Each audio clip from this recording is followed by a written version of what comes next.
আসসালামু আলাইকুম প্রিয় বন্ধুরা, আপনাদের সামনে পেশ করছি একটি গল্প। যেমন প্রশ্ন তেমন উত্তর। এক সময়ের কথা, পারস্য দেশ থেকে একজন অত্যন্ত বিদ্বান ও পণ্ডিত ব্যক্তি মিশরের রাজধানী কায়রোতে এসেছিলেন। বাদশাহ তার খুবই আতিথ্য করলেন এবং জিজ্ঞাসা করলেন, আপনার আগমনের কারণ কি? পারস্য থেকে আগত বিদ্বান উত্তর দিলেন, বাদশাহ সালামাত, আমি আমার দেশের প্রধানমন্ত্রী এবং বিশ্ব ভ্রমণের জন্য বেরিয়েছি। এই ভ্রমণের উদ্দেশ্য হল আমার কয়েকটি প্রশ্নের উত্তর খোঁজা। কিন্তু দুঃখের বিষয়, যেখানেই গিয়েছি কেউ এই প্রশ্নগুলির উত্তর দিতে পারেনি। বড় বড় বুদ্ধিমান ও বিদ্বানরা এই প্রশ্নগুলির উত্তর দিতে অক্ষম হয়ে তাদের পরাজয় স্বীকার করেছে। আমি শুনেছিলাম যে আপনার দেশে কিছু এমন বিদ্বান ও জ্ঞানী লোক আছেন যারা আমার এই প্রশ্নগুলির উত্তর দিতে পারবেন। তাই এখানে চলে এসেছি। আমি এখানকার আল আজহার বিশ্ববিদ্যালয়েরও খুব প্রশংসা শুনেছি, যেখানে নানা ধরনের জ্ঞান শেখানো হয়। তাই আমার বিশ্বাস এই প্রশ্নগুলির উত্তর এখান থেকেই পাওয়া যাবে। আমরা এই কথা শুনে খুব খুশি হলাম। বাদশাহ বললেন, নিশ্চয়ই আমাদের দরবারে এবং আল আজহার বিশ্ববিদ্যালয়ে এমন অনেক লোক আছেন যাদের বুকে জ্ঞানের সমুদ্র ভরা রয়েছে এবং তাদের জ্ঞানের কোনো উত্তর নেই। আমরা এখনই তাদের ডেকে পাঠাচ্ছি। আপনি আপনার প্রশ্নগুলি তাদের সামনে উপস্থাপন করুন। সন্ধ্যার সময় বাদশাহ তার দেশের বিদ্বান ও বুদ্ধিমানদের প্রাসাদে জড়ো করলেন। যখন সবাই এলেন, তখন তাদের পারস্য থেকে আগত বিদ্বানের সঙ্গে পরিচয় করিয়ে দেওয়া হলো। তারপর বাদশাহ বললেন, হ্যাঁ, এখন আপনি যে প্রশ্ন করতে চান করুন। জাহাপনা, আমার প্রশ্নগুলি ইঙ্গিতে হবে। পারস্যের বিদ্বান বললেন, এবং এই লোকদের উত্তরও ইঙ্গিতেই দিতে হবে। ঠিক আছে, আপনি আপনার প্রশ্ন ইঙ্গিতে করতে পারেন। বাদশাহ এই শর্ত মেনে নিলেন। দরবারে সমস্ত মিশরীয় বিদ্বানরা বিস্ময় ও আশ্চর্যের দৃষ্টিতে পারস্য থেকে আগত অতিথিকে দেখছিলেন। এখন আমি আমার প্রথম প্রশ্ন ইঙ্গিতের আকারে এই মহানুভাবদের সামনে উপস্থাপন করছি। অতিথি বললেন, যদি এদের মধ্যে কেউ এর উত্তর দিতে পারেন তাহলে দ্বিতীয় প্রশ্ন করব। এ কথা বলে তিনি উঠলেন এবং ডান হাতের প্রথম আঙুল সেই বিদ্বানদের দিকে তুললেন। এটাই ছিল তার প্রথম প্রশ্ন। মিশরীয় বিদ্বানরা কিছুই বুঝতে পারলেন না যে এর অর্থ কী। তারা খুব চেষ্টা করলেন, অনেক মস্তিষ্ক খরচ করলেন যে এই ইঙ্গিতে কোন প্রশ্ন লুকিয়ে আছে, কিন্তু ব্যর্থ হলেন। অবশেষে একজন বৃদ্ধ শেখ তার জায়গা থেকে উঠলেন এবং বাদশাকে সালাম করে বললেন, হুজুর, আমরা সম্মানিত অতিথির ইঙ্গিত দেখেছি। এই ইঙ্গিতে নিশ্চয়ই কোনো গুরুত্বপূর্ণ প্রশ্ন লুকিয়ে আছে। আপনি আমাদের অন্তত কয়েকদিনের অবকাশ দিন, যাতে আমরা চিন্তাভাবনা করে এর উত্তর ইঙ্গিতের আকারেই দিতে পারি। এখন আমরা এই ইঙ্গিত বোঝার চেষ্টা করছি। ঠিক আছে, আপনাদের উত্তরের জন্য 6 দিনের অবকাশ দেওয়া হলো। বাদশাহ বললেন এবং দরবার থেকে উঠে চলে গেলেন। সমস্ত শহরে এই অদ্ভুত কথার আলোচনা শুরু হলো এবং লোকেরা সেই পারস্যের বিদ্বানের প্রশংসা করতে লাগল যে সত্যি অত্যন্ত বুদ্ধিমান ব্যক্তি, যার একটিমাত্র ইঙ্গিত আমাদের বড় বড় বুদ্ধিজীবীরা বুঝতে পারছেন না, এবং তারা উত্তরের জন্য 6 দিনের অবকাশ চেয়েছেন। প্রত্যেকে একে অপরকে জিজ্ঞাসা করছিল যে আকাশের দিকে আঙুল তোলার দ্বারা পারস্যের বিদ্বানের উদ্দেশ্য কী ছিল এবং এর উত্তর কোন ইঙ্গিত দিয়ে দেওয়া যাবে যা সঠিক হবে। 5 দিন কেটে গেল। বাদশাহ ঘোষণা করেছিলেন যে যদি আমার দেশের কোনো বুদ্ধিমান এই প্রশ্নের উত্তর দিতে না পারে, তাহলে আমি তাদের সকলের পদমর্যাদা কমিয়ে দেব এবং পারস্য থেকে আগত অতিথিকে প্রধানমন্ত্রী বানাব। এই ঘোষণায় লোকেদের মধ্যে হাহাকার পড়ে গেল। সেই রাতে মিশরীয় বুদ্ধিজীবীরা আবার সেই ইঙ্গিত নিয়ে চিন্তা করতে শুরু করলেন, কিন্তু ঘণ্টার পর ঘণ্টা মস্তিষ্ক খরচ করেও ব্যর্থ হলেন। যখন তারা ইঙ্গিতের আসল অর্থও বুঝতে পারলেন না, তাহলে উত্তর কি দেবেন? অবশেষে তাদের মধ্যে সবচেয়ে বয়স্ক বুদ্ধিমান বলতে লাগলেন, বন্ধুরা, এই ধাঁধা আমাদের দিয়ে সমাধান হবে না। আমার মনে একটি উপায় এসেছে। যদি সেটা অনুসরণ করা যায়, তাহলে হয়তো আমরা অপমানিত হওয়া থেকে বাঁচতে পারব। কখনো কখনো একটি সাধারণ বিষয়ও বড় বড়দের বোঝার ক্ষমতার বাইরে থাকে, কিন্তু একজন মূর্খ ও অজ্ঞ লোক তা তৎক্ষণাৎ বুঝে ফেলে। বিশেষ করে শিশুরা এমন অদ্ভুত ও জটিল প্রশ্নের উত্তর দ্রুত খুঁজে বের করে। আমার মতে আমরা এমন একটি শিশু খুঁজে বের করি যে একেবারে মূর্খ, জ্ঞান ও বুদ্ধির সঙ্গে তার দূরেরও সম্পর্ক নেই। সম্ভবত সে এই অদ্ভুত ইঙ্গিতের উত্তর ইঙ্গিতেই দিতে পারবে। খুবই উপযুক্ত পরামর্শ, এতে আমল করা যাক। সমস্ত বিদ্বানরা খুশি হয়ে বললেন, এমন মূর্খ শিশুর অনুসন্ধানের কাজও সেই বৃদ্ধ শেখের উপর ন্যস্ত করা হলো, যিনি এই প্রস্তাব দিয়েছিলেন। সকালবেলা অন্ধকার থাকতেই বৃদ্ধ শেখ তার বাড়ি থেকে বেরিয়ে মূর্খ ছেলের অনুসন্ধানে চারদিকে ঘুরতে লাগলেন। তার দৃষ্টি অনেক কম বয়সী ছেলেদের ওপর পড়ল, কিন্তু তাদের চালচলন থেকে তারা বুদ্ধিমান মনে হল। হাঁটতে হাঁটতে শেখ জামিয়া আল আজহারের কাছে পৌঁছে গেলেন। সেখানে তিনি 10-12 বছরের এক গ্রাম্য ছেলেকে দেখলেন, যার এক হাতে কয়েকটি গাজর এবং অন্য হাতে একটি মুরগির ডিম ছিল। ছেলেটি মুখে মূর্খতা ঝরে পড়ছিল। শেখ ছেলেটির হাত ধরলেন এবং বলতে লাগলেন, বাবা, তুমি কোথা থেকে এসেছ এবং তোমার নাম কি? বেচারা সরল গ্রাম্য ছেলে শেখকে দেখে একেবারে ভয় পেয়ে গেল। সে তাড়াতাড়ি গাজরগুলি এবং ডিম তার কুর্তার আঁচলে লুকিয়ে ফেলল। তার ধারণা ছিল যে বুড়ো এই জিনিসগুলি তার কাছ থেকে ছিনিয়ে নেওয়ার চিন্তায় আছে। বলো বাবা, তোমার নাম কি? ভয় পেও না। শেখ স্নেহের সঙ্গে বললেন। এই মিষ্টি কথা শুনে ছেলেটির ভয় কিছুটা দূর হল এবং সে উত্তর দিল, আমার নাম আব্দুল্লাহ এবং আমি আমার গ্রাম থেকে এসেছি যাতে এই কয়েকটি গাজর এবং মুরগির ডিম বিক্রি করতে পারি। আব্দুল্লাহর এই কথা শুনে শেখের বিশ্বাস হল যে ছেলেটি সত্যিই বুদ্ধিহীন।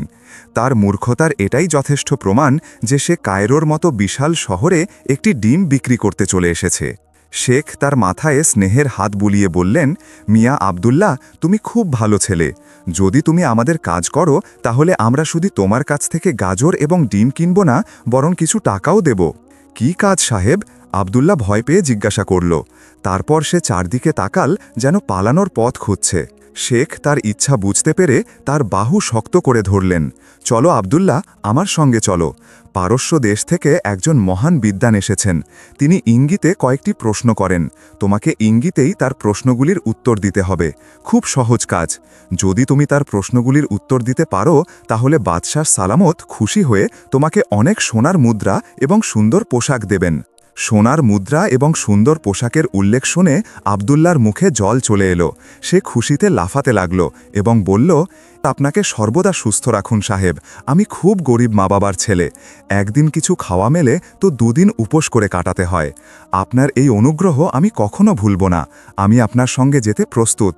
শেখ আব্দুল্লাহকে সঙ্গে নিয়ে তার বাড়িতে এলেন, যেখানে এখনও সেই সমস্ত বিদ্বান ও বুদ্ধিমানরা উপস্থিত ছিলেন যারা পারস্যের বিদ্বানের প্রশ্ন সমাধান করতে পারেননি। তারা আব্দুল্লাহকে দেখে খুব খুশি হলেন এবং বলতে লাগলেন যে এই ছেলে পারস্যের বিদ্বানের ইঙ্গিতের উত্তর নিশ্চয়ই দিতে পারবে। এখন আর দেরি করো না এবং তৎক্ষণাৎ বাদশাহের প্রাসাদের দিকে রওনা হও।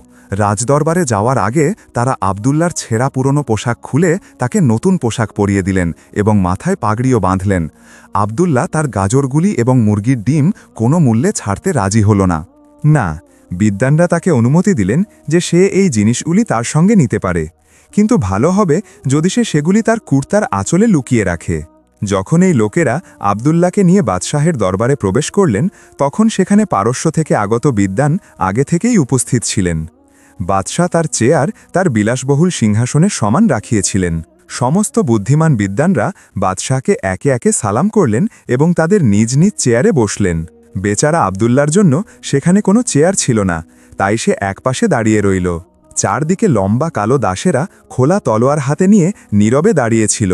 বাদশাহের দরবার দেখে আব্দুল্লাহর উপর ভয় ছড়িয়ে পড়ল, কিন্তু শেখ তার কানে বললেন যে ভয় পেও না, সাহস রাখো, ইনশাল্লাহ তুমিই জিতবে। এমন সময় বাদশাহের দৃষ্টি আব্দুল্লাহর উপর পড়ল। তিনি বিস্ময়ের সঙ্গে বললেন, এই ছেলেটিকে এবং একে দরবারে কেন আনা হয়েছে? এ কথা শুনে বৃদ্ধ শেখ তার জায়গা থেকে উঠলেন এবং বললেন, হুজুর, এ এক গ্রাম্য অশিক্ষিত ছেলে আব্দুল্লাহ। সম্মানিত অতিথির প্রশ্নমূলক ইঙ্গিতের উত্তর এই ছেলেই দেবে। আচ্ছা। বাদশাহ বিস্ময়ের সঙ্গে আব্দুল্লাহকে দেখতে লাগলেন। পারস্য থেকে আগত বিদ্বানের ঠোঁটেও হাসি ছড়িয়ে পড়ল।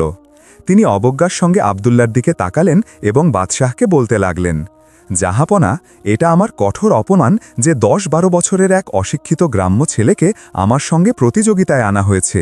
যে প্রশ্নগুলির উত্তর বিশ্বের বড় বড় বুদ্ধিমানরা দিতে পারেনি, এই ছেলে সেগুলির কি উত্তর দেবে? এটা আমার সঙ্গে মজা করা হয়েছে আলিজা। বাদশাহ রাগের দৃষ্টিতে মিশরীয় বিদ্বানদের দিকে তাকালেন। তখন বৃদ্ধ শেখ হাত জোর করে বললেন, হুজুর, নিশ্চয়ই এই ছেলে অশিক্ষিত ও অজ্ঞ, কিন্তু আমরা মনে করি যে আমাদের সম্মানিত অতিথি যে ধরনের প্রশ্ন করেন তার উত্তর এই ছেলেই দিতে পারবে। খুব ভালো, খুব ভালো। বাদশাহ বললেন, যাই হোক, এখন সময় নষ্ট করা যাক না। এখন আমি আমাদের সম্মানিত অতিথিকে বলবো যে তিনি এই ছেলের কাছে প্রশ্ন করুন। এই আদেশ শুনে পারস্যের বিদ্বান উঠে আবদুল্লার সামনে এলেন। আবদুল্লাহ তাকে দেখে বাঁদরের মতো দাঁত বের করে দিল। মহানুভাবরা, আমি আমার প্রশ্ন উপস্থাপন করছি। অতিথি উচ্চস্বরে বললেন এবং তার ডান হাতের প্রথম আঙুল আবদুল্লার দিকে তুললেন। আবদুল্লাহ তৎক্ষণাৎ দুটি আঙুল তার দিকে তুলে দিল। অতিথি তার হাত ওপরে তুললেন। আবদুল্লাহ তৎক্ষণাৎ তার হাত মাটিতে রাখল। সমস্ত দরবারি এবং বাদশাহ শ্বাসরুদ্ধ করে দাঁতে আঙুল চেপে সেই প্রশ্ন উত্তরে তামাশা দেখছিলেন। পারস্যের বিদ্বান এখন তার কাঁধ থেকে একটি থলে বের করলেন এবং তা খুললেন এবং তার থেকে একটি মুরগি বের করে বাইরে ছুড়ে দিলেন। আবদুল্লাহ চট করে তার কুর্তার ভিতর হাত ঢুকিয়ে ডিম বের করল এবং মুরগির কাছে ছুড়ে দিল। পারস্যের বিদ্বান হাত জোর করে বাদশার সামনে দাঁড়ালেন এবং বলতে লাগলেন, জাহাপানহা, এই অশিক্ষিত গ্রাম্য ছেলে আমার 3টি প্রশ্নেরই সঠিক উত্তর দিয়েছে এবং আমি ছেলেটির বুদ্ধিমত্তা ও জ্ঞান দেখে খুব খুশি হয়েছি। আজ থেকে আমি এই ছেলেকে আমার উস্তাদ মানছি। দরবারীরা খুশির নাড়ায় আকাশ মাথায় তুলে দিল। আবদুল্লাহ তার জায়গায় বিস্মিত ও বিহ্বল হয়ে দাঁড়িয়েছিল। বাদশাহ তাকে কাছে ডেকে চেয়ারে বসালেন এবং মাথায় হাত বুলালেন। তারপর দাসদের আদেশ দিলেন যে সোনার মুদ্রায় ভরা থলিগুলি নিয়ে আসো। দাসেরা তৎক্ষণাৎ থলিগুলি নিয়ে এলো। বাদশাহ আবদুল্লাহকে বললেন, এই সমস্ত মুদ্রা তোমাকে পুরস্কার হিসেবে দেওয়া হলো। তুমি আমাদের দেশের মাথা উঁচু করেছ। তারপর সমস্ত বিদ্বান ও বুদ্ধিজীবীরা আবদুল্লাহকে অভিনন্দন জানানোর পাশাপাশি নিজ নিজ পক্ষ থেকেও পুরস্কার দিলেন। তারপর বৃদ্ধ শেখ তাকে তার বাড়িতে নিয়ে গেলেন এবং চাকরকে আদেশ দিলেন যে তাড়াতাড়ি ঘোড়ার গাড়ি প্রস্তুত করো, আমি আবদুল্লাহকে তার গ্রাম পর্যন্ত পৌঁছে দেব। কথা শুনে আবদুল্লার খুশির কোনো সীমা রইল না। সে এর আগে কখনো ঘোড়ার গাড়িতে চড়ার সুখ ভোগ করেনি। যখন সে শেখে সঙ্গে গাড়িতে বসে তার গ্রামের দিকে যাচ্ছিল, তখন শেখ হঠাৎ তাকে জিজ্ঞাসা করলেন, বাবা আবদুল্লাহ, এটা তো বলো যে পারস্যের বিদ্বান যে 3টি প্রশ্ন তোমাকে ইঙ্গিতে করেছিলেন সেগুলি কি ছিল, এবং তুমি তোমার ইঙ্গিতে যে সঠিক উত্তর দিয়েছ তার অর্থ কি ছিল? সাহেব, তার প্রশ্নগুলি তো খুব সহজ ছিল। আবদুল্লাহ হাসতে হাসতে বলল, আমি তৎক্ষণাৎ সেগুলি বুঝে ফেলেছিলাম এবং তাকে এমন উত্তর দিয়েছিলাম যে সে অসহায় হয়ে গিয়েছিল। সে আমার উত্তরগুলিকে কখনো মিথ্যা বলতে পারবে না। এটাই তো আমি বুঝতে চাই যে তার প্রশ্নগুলি এবং তোমার উত্তরগুলিতে কি রহস্য লুকিয়েছিল। শেখ বললেন, শুনুন সাহেব। আবদুল্লাহ গর্বের সঙ্গে বুক ফুলিয়ে বলল, যখন সে তার ডান হাতের প্রথম আঙ্গুল আমার দিকে তুলল এবং মুখ বাঁকাল, তখন আমি বুঝলাম সে বলছে যে এই ছেলে, আমি তোর চোখ ফুটো করে দেব। তার এই ইঙ্গিত দেখে আমারও রাগ হলো এবং আমি তাকে 2টি আঙুল দেখিয়ে বললাম যে যদি তুই তোর এক চোখ ফুটো করিস তাহলে আমি তোর 2টি চোখ ফুটো করে দেব। তারপর সে তার এক হাত ছাদের দিকে তুলল, যার অর্থ ছিল যে যদি তুই আমার 2টি চোখ ফুটো করিস তাহলে আমি তোকে ছাদ থেকে ঝুলিয়ে ফাঁসি দেব। তার এই ইঙ্গিতে আমার আরও রাগ হলো এবং আমি আমার হাত মাটিতে রেখে তাকে বললাম যে যদি তুই আমাকে ছাদে ঝুলিয়ে দিস তাহলে আমি তোকে জীবন্ত মাটিতে পুঁতে দেব। তারপর সে তার থলি থেকে মুরগি বের করে ছুঁড়ে দিল এবং আমাকে ভয় দেখাল যে আমি তোকে মুরগির মাংসের মতো কাঁচা চিবিয়ে খাব। আমি কেন তার থেকে ভয় পাব? আমিও তৎক্ষণাৎ ডিম বের করে তার সামনে ছুঁড়ে দিলাম যে আমি তোকে ডিমের মতো চেটে খেয়ে নেব। ব্যাস সাহেব, এই উত্তর পেয়েই সে তার পরাজয় স্বীকার করল এবং আমার শিষ্য হওয়া মেনে নিল। শেখ আবদুল্লার কথা শুনে এত হাসলেন যে তার চোখ থেকে জল বেরিয়ে এলো। তিনি আবদুল্লাহকে তার চতুরতা ও বুদ্ধিমত্তার জন্য অনেক অভিনন্দন জানালেন এবং তাকে গ্রাম পর্যন্ত পৌঁছে দিয়ে ফিরে এলেন। এখন তিনি ভাবলেন যে পারস্যের সেই বিদ্বানের সঙ্গে দেখা করে জিজ্ঞাসা করা উচিত যে তার ইঙ্গিতগুলির আসল অর্থ কী ছিল। পারস্যের বিদ্বান বেচারা লজ্জায় মুখ লুকিয়ে রাজকীয় অতিথিশালায় উপস্থিত ছিলেন এবং মিশর থেকে বিদায় নেওয়ার জন্য চাকরদের লাগেজ বাঁধার নির্দেশ দিচ্ছিলেন। আল আজহার বিশ্ববিদ্যালয়ের বৃদ্ধ উস্তাদকে আসতে দেখে সম্মানের জন্য উঠে দাঁড়ালেন। শেখ তাকে সালাম করলেন এবং অবস্থা জিজ্ঞাসার পর তার আগমনের উদ্দেশ্য বললেন, হজরত, আমি তো সেই ছেলেটির অসাধারণ বুদ্ধিমত্তায় এখনও বিস্মিত। পারস্যের বিদ্বান বললেন, সে আমার 3টি প্রশ্ন ভালোভাবে বুঝেছে এবং তাদের যথাযথ উত্তর দিয়েছে। দয়া করে আমাকে বলুন যে আপনার প্রশ্নগুলি কি ছিল এবং ছেলেটি যে উত্তর দিয়েছে তার অর্থ কি ছিল। শেখ জিজ্ঞাসা করলেন, জি হ্যাঁ বলছি, শুনুন। যখন আমি আমার ডান হাতের প্রথম আঙুল ছেলেটির দিকে তুললাম, তখন আমার প্রশ্ন ছিল যে আল্লাহ এক এবং তার ছাড়া কোনো উপাস্য নেই। আমার এই ইঙ্গিত দেখেই ছেলেটি দুটি আঙুল দেখালো। তার উত্তর ছিল যে নিশ্চয়ই আল্লাহ এক, কিন্তু হজরত মোহাম্মদ সাল্লাল্লাহু আলাইহি ওয়াসাল্লাম তার প্রেরিত রসুল। যখন আমি আমার হাত আকাশের দিকে তুললাম, তখন তার অর্থ ছিল যে ঈশ্বর আকাশের ছাদকে কোনো স্তম্ভের সাহায্য ছাড়াই ধরে রেখেছেন। ছেলেটি এই ইঙ্গিত বুঝে মাটিতে হাত রাখল এবং বলল যে এই পৃথিবীও ঈশ্বরই সৃষ্টি করেছেন, যেমন আকাশ তিনি সৃষ্টি করেছেন। তারপর আমি থলি থেকে মুরগি বের করে ছুঁড়ে দিলাম, যার অর্থ ছিল যে ঈশ্বর মুরগিকে প্রথমে সৃষ্টি করেছেন। ছেলেটি তৎক্ষণাৎ ডিম মুরগির কাছে ছুঁড়ে দিল এবং বলল যে কিছু লোক বলে যে না, ডিম প্রথমে সৃষ্টি হয়েছে, এবং এভাবে সে আমার 3টি প্রশ্নের সঠিক উত্তর দিয়েছে। ওয়াহ, সেই গ্রাম্য ছেলের ওপর দেখুন, কোনোদিন সে আপনার দেশের খুব বড় মানুষ হবে। বৃদ্ধ শেখ তার বাড়িতে ফিরে এলেন এবং বিছানায় শুয়ে অনেকক্ষণ ধরে ভাবতে লাগলেন যে এই দুনিয়া কত অদ্ভুত। বিভিন্ন ভাষা এবং বিভিন্ন বয়সের লোকেরা কিভাবে একই কথার অর্থ ভিন্ন ভিন্নভাবে বোঝে এবং তাদের পূর্ণ বিশ্বাস থাকে যে তারা যা বুঝছে তাই সঠিক। প্রিয় বন্ধুরা, গল্পটি যদি ভালো লেগে থাকে তাহলে লাইক করুন, শেয়ার করুন এবং কমেন্টে আপনার মূল্যবান মতামত প্রকাশ করুন। এবং এমনই আরও আকর্ষণীয় গল্পের জন্য আমাদের চ্যানেল সাবস্ক্রাইব করুন এবং বেল আইকনটিও চাপুন, যাতে আমাদের আসন্ন নতুন ভিডিওগুলির নোটিফিকেশন আপনি সময়মতো পান। ধন্যবাদ।